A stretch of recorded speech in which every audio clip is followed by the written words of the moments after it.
કંઈક વધારે આનંદ થોત.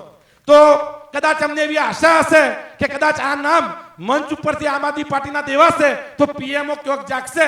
તો માનનીય આપણા ધારાસભ્ય શ્રી યુથ આઇકોન કે જેમને એક સરસ પ્રશ્ન પૂછ્યો છે 2 દિવસ પહેલા આપણા ગૃહમંત્રી શ્રીને ગુજરાત રાજ્ય સંસ્કારોની વાત કરી છે. 2013 નો ભૂતકાળ યાદ કરવા પણ જવાબ મળતો નથી. માનનીય ગોપાલભાઈ ઇટાલિયા સાહેબને વિનંતી કરું કે આપ શ્રી વર્ષો અને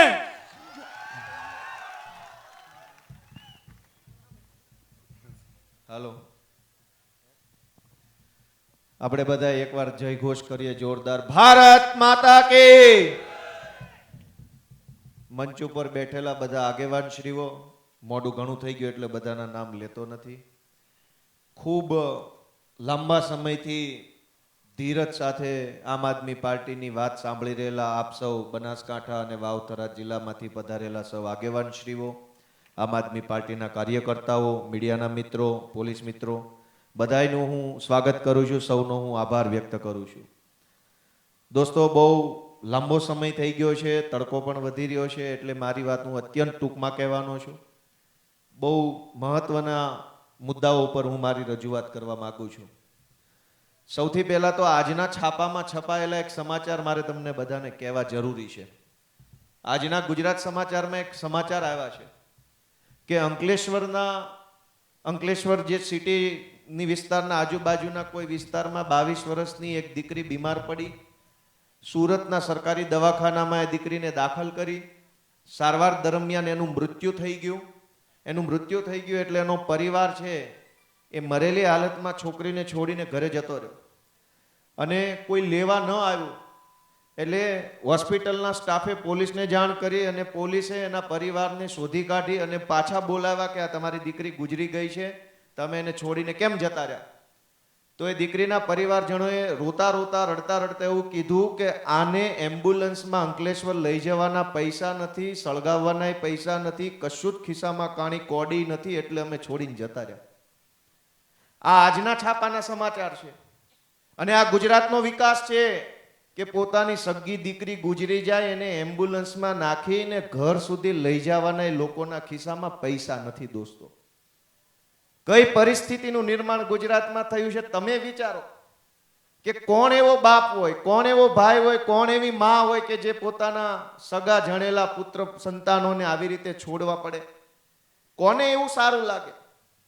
આજના છાપાની વાત છે, કોઈ જૂની વાત નથી. 10 વખત ઘરે જઈને વિચારજો કે આવું ગુજરાત જે બન્યું છે, જ્યાં એક દીકરીના બાપ પાસે એમ્બ્યુલન્સના પૈસા નથી, સરકાર પાસે દાવાઓ બહુ મોટા છે, વાતો બહુ મોટી છે, આમ કરી નાખ્યું, તેમ કરી નાખ્યું, વિશ્વગુરુ બની ગયો, કોમનવેલ્થ આવી જશે, દુનિયામાં ડંકો વાગી ગયો. પણ એક બાપની હાલત તો જુઓ. ગુજરાતમાં આખા ગુજરાતના ભાજપના નેતાઓને જો સહેજે શરમ જેવું તત્વ હોય ને તો રાજીનામા આપી અને ડૂબી મરવું જોઈએ કોઈ કૂવામાં પડીને. કે આવી પરિસ્થિતિ ગુજરાતમાં 30 વર્ષ પછી, અને આ કોઈ પહેલી ઘટના નથી. છાસવારે નર્મદામાંથી, અહીંયા સાબરકાંઠામાંથી, છોટાઉદેપુરમાંથી મહિનામાં 2 વખત સમાચાર આવે છે કે બેન દીકરીને દુખાવો ઉપડતા જોળીમાં નાખીને લઈ જવા પડ્યા. સમાચાર વાંચ્યા છે કે નથી વાંચ્યા? કોઈ ભાજપના ધારાસભ્યના ઘરેથી બેન હોય એને ક્યારેય જોળીમાં નાખવા પડે છે?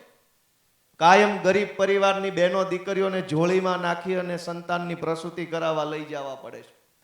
તો એકેય ભાજપના નેતાને સહેજે શરમનો છાંટો નથી કે આપણી બેન દીકરીઓના માન સન્માનનો પ્રશ્ન છે, બેન દીકરીઓના આત્મગૌરવનો પ્રશ્ન છે કે કમસે કમ તમે આખી જિંદગી કઈ સુવિધા આપો ન આપો, એક બાળક જ્યારે ભગવાન આ દુનિયામાં મોકલે ત્યારે એને સન્માનપૂર્વક જન્મ થાય એવી વ્યવસ્થા તો આપો. જોળીઓમાં છોકરા જન્મે છે, છાપામાં છપાઈને આવે છે. નથી અધિકારીને શરમ, નથી ભાજપના નેતાને શરમ. કે દોસ્તો, આ પરિસ્થિતિ ક્યારે બદલાશે? હું વિસાવદરના ધારાસભ્ય તરીકે તમારો આત્મા જગાડવા આવ્યો છું. આ જનસભા આમ આદમી પાર્ટી માટેની નથી, ચૈતરભાઈ કે મંચ ઉપર બેઠેલા માણસો માટેની નથી. આ જનસભા જનતાની જનસભા છે કે તમારો આત્મા જગાડો ને જગાડો એ વિનંતી કરવાની જનસભા છે. દોસ્તો, ખેડૂતોના મુદ્દાઓ પર આજે આપણે અહીંયા એકઠા થયા છીએ. ખેડૂતની હાલત જુઓ. ચારો તરફથી ખેડૂત ઉપર અત્યારે સરકાર હાવી થઈ ગઈ છે. નાનામાં નાની વસ્તુ માટે ખેડૂત લાચાર બન્યો છે. વાત ચાલુ કરો ખાતરથી. આખા ગુજરાતમાં, ખાલી બનાસકાંઠાનો પ્રશ્ન નથી, આખા ગુજરાતમાં દર વખતે યુરિયા જોઈએ ત્યારે યુરિયા ના મળે, ડીએપી જોઈએ ત્યારે ડીએપી ના મળે. આજ બનાસકાંઠાની પરિસ્થિતિ એ છે કે ખાતર જોઈએ છે, મળતું નથી. દારૂ માટે ખાલી ફોન કરવાનો છે, ઘરે આવીને આપી જશે. અને આ વ્યવસ્થાની વિરોધમાં દારૂની હોમ ડિલિવરી, ખાતર માટે લાઈનમાં ઊભું રહેવાનું. દોસ્તો, જે દારૂ પર પ્રતિબંધ છે એ ઘરે આવીને આપી જાય છે, અને જે ખાતર ખુલ્લે આમ વેચવા માટેની વ્યવસ્થા છે એ ખાતર મળતું નથી. ધારાસભ્ય જિગ્નેશભાઈ મેવાણીએ ડ્રગ્સ અને દારૂનો વિરોધ કર્યો તો ભાજપ વાળાએ પોલીસ પરિવારને હાથો બનાવ્યો. નાના કોન્સ્ટેબલો, હેડ કોન્સ્ટેબલ, એએસઆઈ ના પરિવાર ઉપર પ્રેશર કરવામાં આવ્યું કે મોકલો તમારા પરિવારના સભ્યોને મુર્દાબાદ મુર્દાબાદ કરવા. દોસ્તો, મેં પોલીસમાં નોકરી કરી છે, હું કોન્સ્ટેબલ હતો. મેં સવાલ કર્યો હર્ષ સંઘવીને કે બનાસ વાવ થરાદના જે એસપી ને સામે આંખમાં આંખ નાખીને જિગ્નેશ મેવાણી બોલ્યા, એ એસપી ના ધર્મપત્ની શ્રી એમના મમ્મી કેમ જિગ્નેશ મુર્દાબાદ મુર્દાબાદ ના બોલ્યા? તમારે કોન્સ્ટેબલોના પરિવારના મહિલા સભ્યોને હાથો બનાવવા છે. તમે આઈપીએસ ના પરિવારના મહિલા સભ્યોના મોરચા કઢાવી શકો એમ છો? આખા ગુજરાતમાં 350 કરતા વધારે આઈપીએસ છે, 500 જેટલા ડીવાયએસપી છે. એ બધાના પરિવારના મહિલા સભ્યો ગાંધીનગર સત્યાગ્રહ છાવણીમાં ભેગા થઈને જિગ્નેશ મેવાણી મુર્દાબાદ બોલે તો અમે માનીએ કે ભાજપ વાળા ભાઈડા છે. તમે સામાન્ય કર્મચારીના પરિવારને દબાવવા નીકળ્યા છો. અને તમને પોલીસ પ્રત્યે ભાજપ વાળાને એટલી જ લાગણી હોય તો પોલીસના 500 પ્રશ્નો છે, કરો મીટિંગ. અમારી જેવાને બોલાવો, જે પોલીસ ખાતાના જાણકાર હોય, થોડા ઘણા ભણેલા હોય. અમે સૂચન રજૂ કરશું કે સામાન્ય પોલીસને બદલી માટે, પગાર વધારા માટે, પ્રમોશન માટે કેટલી બધી મુશ્કેલીઓમાંથી પાર પડવું પડે છે. દોસ્તો, આપણે અહીંયા આત્મા જગાડવાની વાત કરવાની છે કે આ લડાઈ ગોપાલભાઈની કે ચૈતરભાઈની કે ઈશુભાઈની કે રાજુભાઈની નથી. આ લડાઈ જન જનની લડાઈ છે. એક એક માણસના જીવનની અંદર અત્યારે પ્રશ્નો જ પ્રશ્નો, પ્રશ્નો જ પ્રશ્નો, પ્રશ્નો જ પ્રશ્નો. કેટલા પ્રશ્નો બોલીએ ને કેટલા પ્રશ્નો છોડી દઈએ, લિસ્ટ બહુ લાંબુ છે. રોડનો પ્રશ્ન, પાણીનો પ્રશ્ન, સિંચાઈનો પ્રશ્ન, દવાનો પ્રશ્ન, ખાતરનો પ્રશ્ન, મામલતદારનો પ્રશ્ન, આ પ્રશ્ન, તે પ્રશ્ન, પેલો પ્રશ્ન. મને એમ લાગે છે કે ગુજરાતનો સૌથી મોટો પ્રશ્ન છે ને યાદ શક્તિનો પ્રશ્ન છે. કે આપણને બધું જ યાદ હોય છે, પણ જે દિવસે મતદાન હોય ને તે દિવસે આપણને કશું જ યાદ નથી રહેતું ને ગુજરાતનો સૌથી મોટો પ્રશ્ન હોય ને એવું મારું માનવું છે. દોસ્તો, મતદાનના પહેલા દિવસ સુધી આપણને બધું યાદ હોય કે કયા ડેમમાં પાણી નથી, કયો રોડ તૂટેલો છે, એરોમા સર્કલ પર કેટલું ટ્રાફિક થાય છે, સુપી ડેમ કેમ નથી ભરાતો, બધું જ યાદ હોય. બનાસ ડેરીમાં કોને નોકરી મળે છે, કોને નથી નોકરી મળતી, બધું જ યાદ હોય. મતદાનના દિવસે ભગવાન આપણી યાદ શક્તિ હરી લે છે ને આપણને ખબર નહીં શું થઈ જાય છે. દર ચૂંટણીમાં બટન દબાઈ દબાઈ દબાઈ દબાઈ કરીએ છીએ. તો મારી દ્રષ્ટિએ હું તમારો આત્મા જગાડવા આવ્યો છું. પ્રશ્ન એ નથી કે બનાસમાં કોને નોકરીઓ મળે છે, પ્રશ્ન એ નથી કે રોડ કેવા છે, પ્રશ્ન એ નથી કે વાવ થરાદમાં પૂર આવ્યું એના પૈસા હજુ સુધી નથી મળ્યા, પ્રશ્ન એ નથી કે ડેમમાં પાણી નથી, પ્રશ્ન એ નથી કે ખાતર નથી. પ્રશ્ન એ છે કે આપણે બદામ ખાવી પડશે 5 વર્ષ સુધી, તો મતદાનના દિવસે બધા પ્રશ્નો યાદ રહેશે. 10-10 કિલો બદામ મહિને ખાવાનું ચાલુ કરવું પડશે. કેમ કે બધી હવે તો સરકારને મારે વિનંતી કરવી છે કે સસ્તા અનાજની દુકાનમાં કિલો કિલો બદામ આપો બધાને. 1-1 કિલો બદામ આપણને દર મહિને મળે તો કંઈક મતદાનના દિવસે યાદ રહે કે આપણો પ્રશ્ન શું છે ને આપણે કયું બટન દબાવવાનું છે.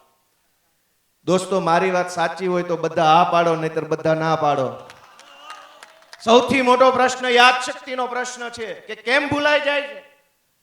ગુજરાતની અંદર એટલા બધા અત્યારે સમસ્યાઓ છે. આ ગુજરાતના બીએલઓ આત્મહત્યા કરી રહ્યા છે, ખેડૂતોએ માવઠાના મારના કારણે આત્મહત્યા કરી. આપણે ભૂલી જઈએ છીએ મતદાનના દિવસે. દરેક વસ્તુ મતદાનના દિવસે આપણને ભૂલાઈ જાય છે ને એ ગુજરાતની સૌથી મોટી સમસ્યા છે. અને એટલે હું તમને વિનંતી કરવા માટે આવ્યો છું. આમ તો આપણે બધા આપણું આખું ગુજરાત વટવાળા માણસો છીએ. આપણને તો કોઈએ તુકારો કરી લીધો હોય ને એ 4 પેઢી સુધી આપણે વારસામાં આગળ કીધું એક ફલાણો તુકારો કરી ગયો છે, જોજે હોય એને યારે બોલવાનું નથી. અને આ ભાજપના રાજમાં સરકારી માણસો, ભાજપના નેતાઓ રોજ આપણને અપમાનિત કરી જાય છે. ગામની પંચાયતથી માંડી તાલુકા પંચાયત, મામલતદાર ઓફિસ, વન વિભાગની, વીજળી વિભાગની ઓફિસમાં આપણી સાથે જે વર્તન થાય છે એ કેટલું ખરાબ વર્તન થાય છે. કાલે આવજે, નથી કરી દેવું, થાય કરી લેજે, જા તું જા, જતો રહે અહીંથી, પોલીસ બોલાવું, FIR કરાવું, આવું વર્તન થાય છે કે નથી થતું? તમે વિચારો કે કેમ આટલું બધું આપણે સહન કરી લઈએ છીએ. આપણા જ ગામનો, આપણી જ જ્ઞાતિનો, આપણી જ બજારનો કોઈક છોકરો આપણને બે વેણ કહી જાય તો આપણે નહીં ચલાવી લઈએ, પણ મામલતદાર કહી જશે તો આપણે ચલાવી લઈશું ને 30 વર્ષ સુધી ચલાવશું પાછા, કે ભલે કહી ગયો મામલતદાર છે. મામલતદાર હોય તો શું છે, ઇન્સ્પેક્ટર હોય તો શું છે, કોઈ એન્જિનિયર હોય તો શું છે? દોસ્તો, હું તમારો આત્મા જગાડવાની વિનંતી કરવા આવ્યો છું કે આ સરકારે આપણને ગુલામ બનાવવાની કોશિશ કરી છે, અને સરકાર ગુલામ બનાવવા માટે થઈને હાથો બનાવે છે સરકારી તંત્રનો. દરેક જગ્યાએ તમે જોશો તો ભાજપ વાળા સરકારી માણસોને આગળ કરે. ખેડૂતોના મુદ્દા પર હું તમને જણાવું કે અનેક જગ્યાએ ટીપીના નામે ખેડૂતોની જમીન પડાવી લેવાનો ખેલ ચાલે છે. અહીં ડીસામાં, હિંમતનગરમાં, મહેસાણામાં, સુરેન્દ્રનગરમાં, મોરબીમાં, અમારા જુનાગઢમાં, વાપીમાં, નવસારીમાં, સુરતમાં, તમામ જગ્યાએ ખેડૂતોની કિંમતી જમીન ટાઉન પ્લાનિંગના નામે પડાવી લેવાનો કારસો ચાલે છે. કોને આગળ કર્યા? ટીપીના અધિકારીઓને. અહીંયા કચ્છમાં, બોટાદમાં, સુરેન્દ્રનગરમાં અને અહીંયા વાવ, થરાદથી લઈ મહેસાણા, પાટણવાળા પટ્ટામાં વીજળીની લાઈનો અને રોડ નીકળે છે. ખેડૂતોની જમીન જબરજસ્તી પડાવી લેવામાં આવે છે. કોને હાથો બનાવવામાં આવે છે? પોલીસ તંત્રને આગળ કરીને જબરજસ્તી લાઇટના થાંભલા નખાવવામાં આવે છે. અહીંયા માવઠું આવ્યું આખા ગુજરાતમાં, કોઈને કાણી કોડી આપવામાં આવી નથી. અહીંયા વાવ, થરાદમાં પૂર આવ્યું, બધા જ મંત્રી, સંત્રી, તંત્રી, મોટા મોટા કદાવર નેતાઓ આવીને ફોટા પડાવી ગયા પૂરમાં પૈસા ઊંચા કરીને. વાત તો એવી હોવી જોઈતી હતી કે તમારા પૈસા હુકાય ને પહેલા ખેડૂતના ખિસ્સામાં પૈસા આવી જવા જોઈતા હતા, તો તમને અમે માનતા કે તમે કદાવર નેતાઓ છો. તમે તો કલાકમાં લુગડા બદલીને થઈ ગયા પાછા ફૂલ ફડાક. ખેડૂત તો આજે પૈસા ઊંચા કરીને આલે છે. અનેક ખેતરોમાં આજે પાણી ભર્યા છે. વાવ, થરાદમાં મને સમાચાર છે. હમણાં હું સાતલપુર ગયો હતો. તમને ખેડૂતો પ્રત્યે લાગણી હોત તો એ પાણીમાં તમારો પગ પલ્યો હતો ને ત્યાંથી જ તમે સરકારી તંત્રને કહી શક્યા હોત કે હું આ ખેતર બારો નીકળું ને પાણીમાંથી પેલા પૈસા નાખી દેજે ભાઈ, જેટલા નાખવાનો એટલા. થઈ શકે કે ના થઈ શકે? થઈ શકે, બધું જ થઈ શકે એમ છે. પણ ભાજપની સરકારમાં સરકાર જેવું કંઈ છે નહીં. આ દરેક કામ થતા કેમ નથી? રોડ ખરાબ બને, શાળામાં શિક્ષક નહીં, દવાખાનામાં ડોક્ટર નહીં, દવા નહીં, ડેપોમાં બસ નહીં, પોલીસ સ્ટેશનમાં FIR લખે નહીં, મામલતદારમાં ધક્કા ખાધા સિવાય થાય નહીં. આવું કેમ? કેમ કે ગુજરાતમાં સરકાર બરકાર કંઈ છે નહીં, સર્કસ છે. ગાંધીનગરની અંદર સર્કસ. અને જેટલા લોકો ભાજપની ટિકિટો ઉપર ચૂંટણી જીતે છે એ ન્યા બચારા પટાવાળા જેવી રીતે રાખે છે, અને કોઈ નેતા બેતા કઈ નથી. મને વિસાવદરની જનતાએ ધારાસભ્ય બનાવ્યો. હું ગાંધીનગર ગયો, વિધાનસભામાં બેઠો, પછી મેં જોયું કોઈ ભાજપના નેતાનું ગાંધીનગરમાં કશું જ ચાલતું નથી. અડધું દિલ્હી વાળાનું ચાલે છે ને અડધું IAS IPS નું ચાલે છે. આ બાકી બધા ડુગડુગી વગાડવા વાળા છે, એનું કશું જ ચાલતું નથી. અને જો એમનું ચાલતું હોત તો તમે વિચાર કરો કે ભાજપની સરકાર છે, હું તો વિરોધ પક્ષનો ધારાસભ્ય છું, મારા 4 કામ ન થવા દે તો સમજ્યા, ચલો કઈ વાંધો નહીં, દુશ્મની રાખો છો. ભાજપના ધારાસભ્યો હોય એ વિસ્તારમાં રોડ કેવા છે, ભાજપના ધારાસભ્યો હોય એ વિસ્તારમાં શાળા કેવી છે, એ વિસ્તારમાં દવાખાના કેવા છે, સ્મશાન કેવા છે. ભાજપના આલિશાન કમલમ તો બની ગયા, પણ ગામમાં મહણિયું સારું નથી બન્યું. હજુ 30 વર્ષ સુધી મહણિયું નથી. જીવવાની કોઈ વ્યવસ્થા ભાજપને નથી કરી આપી, પણ મરવાની વ્યવસ્થા ગુજરાતમાં હારી નથી. અનેક ગામના સ્મશાનોને ફરતે દિવાલ નથી, ઉપર છાપરું નથી, ખાટલી નથી, ખુલ્લામાં સળગાવવા પડે. ભાઈ વાત સાચી છે કે ખોટી? ખોટી છે કે સાચી? મિત્રો, સ્મશાન જેવી વ્યવસ્થા જો આપણને 30 વર્ષમાં ભાજપ નો આપી શકી હોય તો હવે ભાજપ વાળાને સ્મશાને મોકલવાનું ટાણું આવી ગયું ગણાય. તમારાથી એક સ્મશાન નહીં બને. જેમ ચૈતરભાઈએ કીધું એમ બનાસ કમલમ, ભાવનગરમાં ભાવ કમલમ, જુનાગઢમાં ગીર કમલમ, કરોડો રૂપિયાના આલિશાન મહેલ જેવા કમલમ બન્યા. તમે વિચારો કે આખા બનાસકાંઠા જિલ્લામાં જેવું કમલમ બન્યું છે એવી કોઈ કોલેજ છે સરકારી? આલિશાન મેડિકલ સાયન્સ કોલેજ એ હતું પાલનપુરનું દવાખાનું પ્રાઇવેટ કંપનીને સોંપી દીધું છે.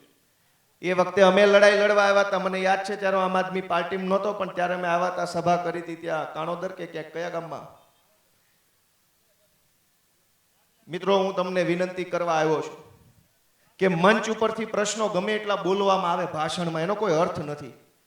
જ્યાં સુધી આપણને યાદ નહીં રહે ને આપણા પ્રશ્નો મતદાનના દિવસે, ત્યાં સુધી કોઈ દિવસ કશું જ આપણા જીવનમાં બદલાવ નથી આવવાનો. નેતાઓ બદલાશે, પાર્ટી બદલાશે, આપણી હાલત નહીં બદલાય. આપણી હાલત બદલવી હોય તો આપણા પ્રશ્નોને મતદાનના દિવસ સુધી યાદ રાખવા પડશે ને આપણા પ્રશ્નને યાદ રાખીને ઝાડુનું બટન દબાવવું પડશે. દોસ્તો, આજ વિસાવદરની જનતાને હું યાદ કરું, અવડી મોટી પાર્ટી અમારી સામે પડી, 150 ધારાસભ્યો વાળી ભાજપની સરકાર, ગુજરાતના મુખ્યમંત્રી, લગભગ સૌરાષ્ટ્ર અને એ વિસ્તારના બધા ધારાસભ્યો, સાંસદ સભ્યો, તાલુકા જિલ્લા પંચાયતના સભ્યો, મહાનગરપાલિકાના સભ્યો, આ સિવાય બુટલેગરો, પોલીસ તંત્ર, સરકારી તંત્ર, સહકારી તંત્ર, ગુંડાઓ, માફિયાઓ, ટેન્ડરવાળાઓ, રેતીવાળા, બધા જ ઓછામાં ઓછા 4 થી 5 હજાર પ્રભાવશાળી વ્યક્તિઓ વિસાવદરની બજારે બજારે ફરતા હતા અને લોકોને ભરમાવાનું, ડરાવવાનું,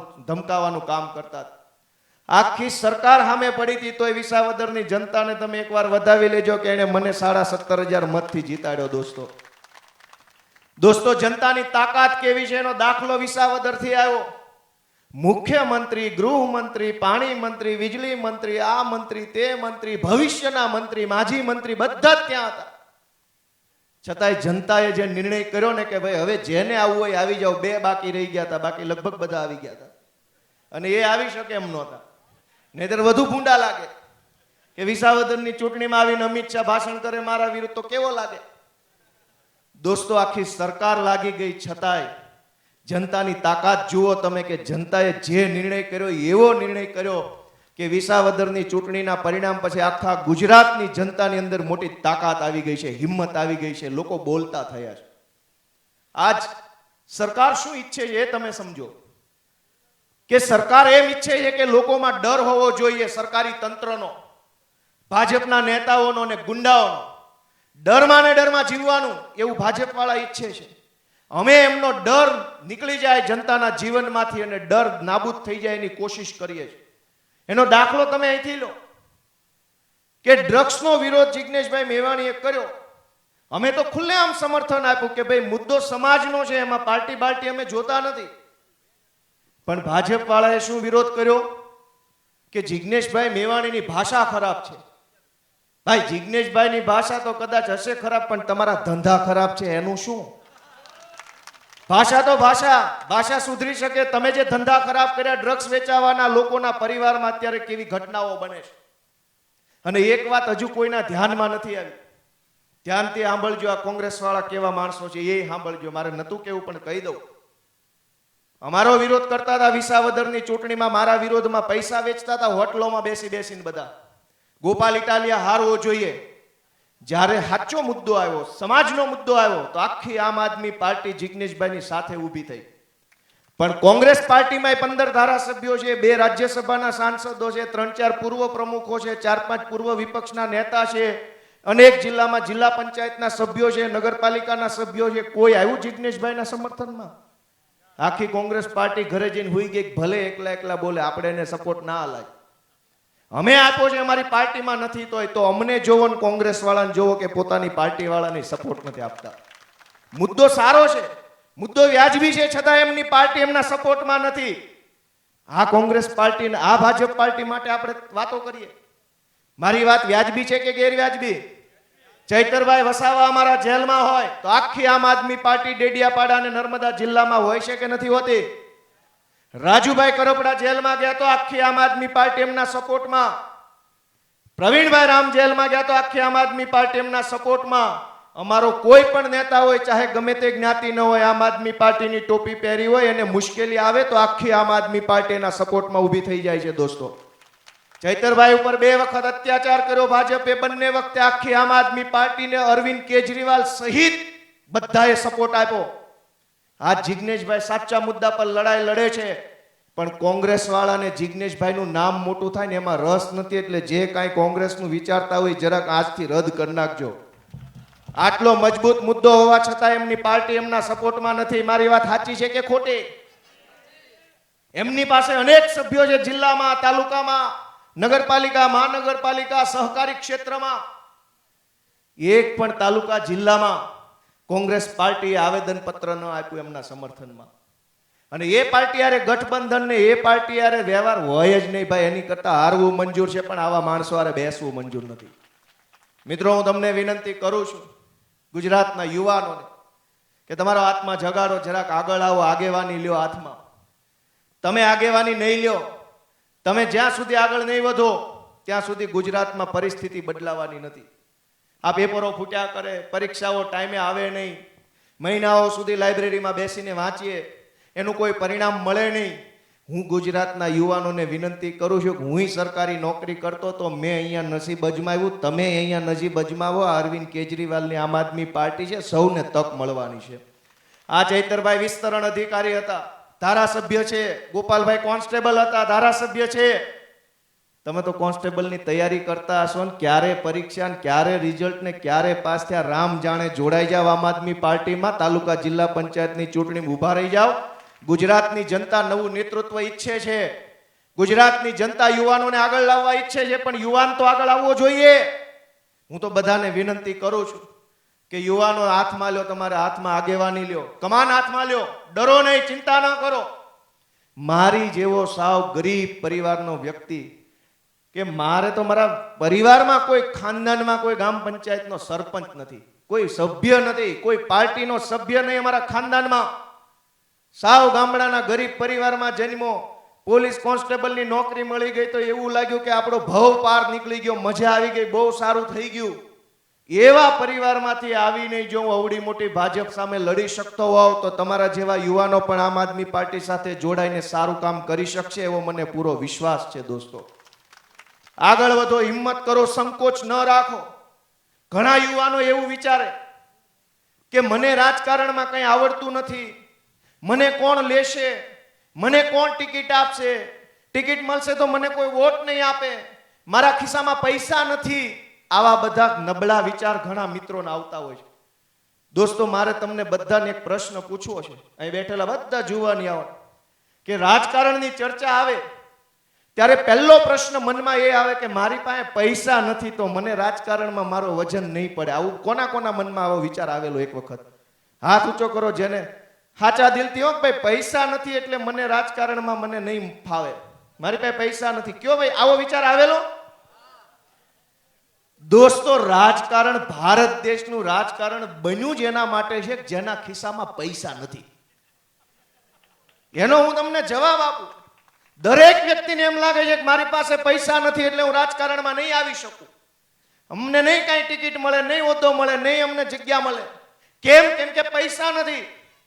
દોસ્તો, એ વાત સાવ ખોટી છે. જેની પાસે પૈસા નથી ને એના જ માટે રાજકારણ ભારતમાં બન્યું છે. એનો જવાબ આપું. તમે બધાએ એવું સાંભળ્યું છે કે આ ફલાણો નેતા છે ને પહેલા એની પાસે કાંઈ નહોતું અને પછી જો આમાં આવ્યો એટલે જુઓ. દરેક નેતાની આ કહાની છે કે નહીં?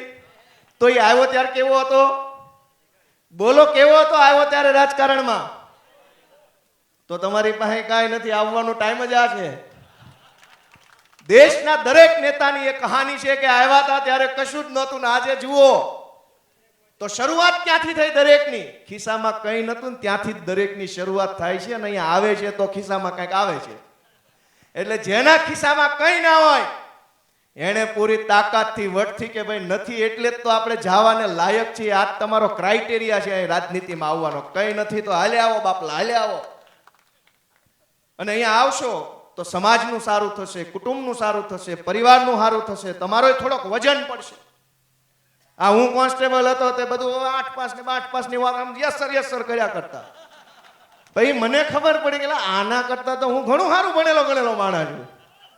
હવે આ અહીંયા પહોંચી ગયો તો અમે કેમ ના પહોંચીએ?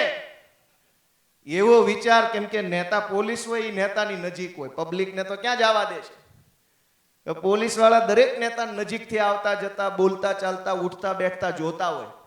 હું જોતો હતો, મને ખબર પડી કે મારા બેટા એકેયમાં કંઈ કાઢી લેવાનું નથી, તોય બધા મોટા નેતાઓ છે. હાલો તાણે આપણે રાજકારણમાં હાલો. અમે રાજીનામું મૂકીને જોડાઈ ગયો આમ આદમી પાર્ટીમાં. અત્યારે તમારી સામે પૂરી તાકાતથી વટથી ઊભો છું દોસ્તો.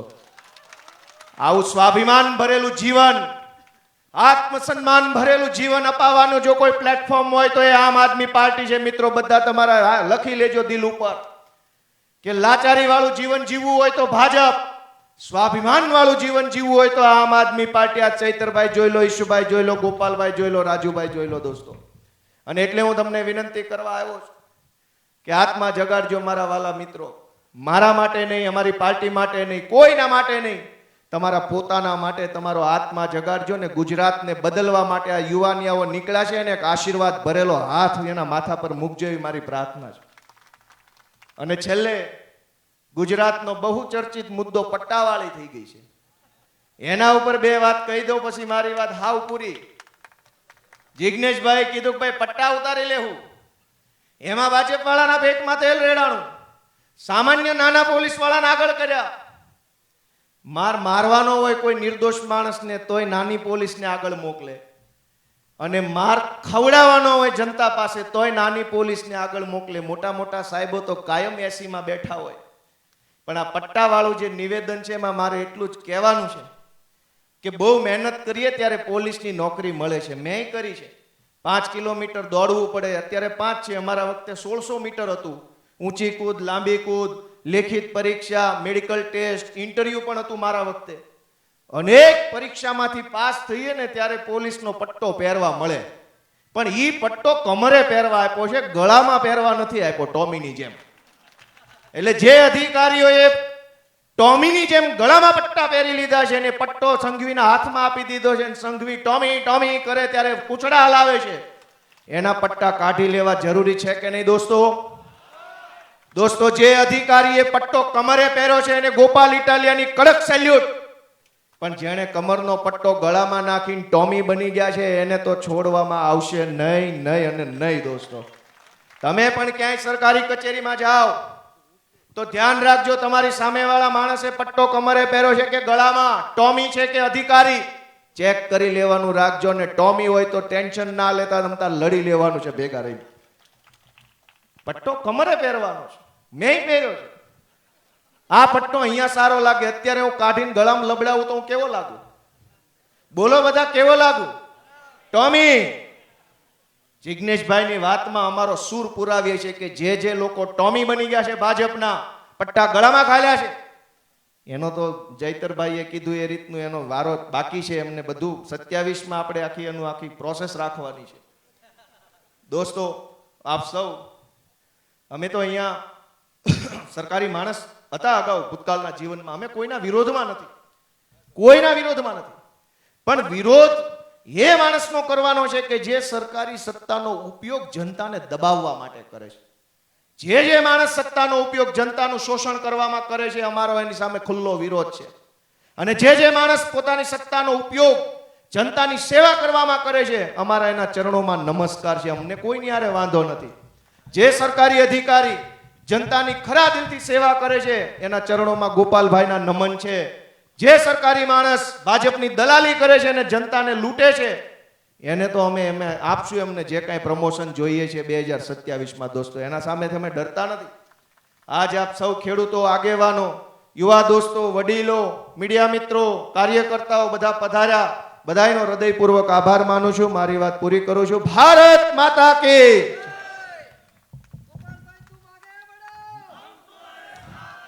જીવીબેન ઠાકોર ભાજપ ધાનેરા મહિલા પ્રમુખ, ખૂબ ઝડપથી આવી જજો. 1 મિનિટની અંદર કાર્યક્રમ પૂર્ણ થાય.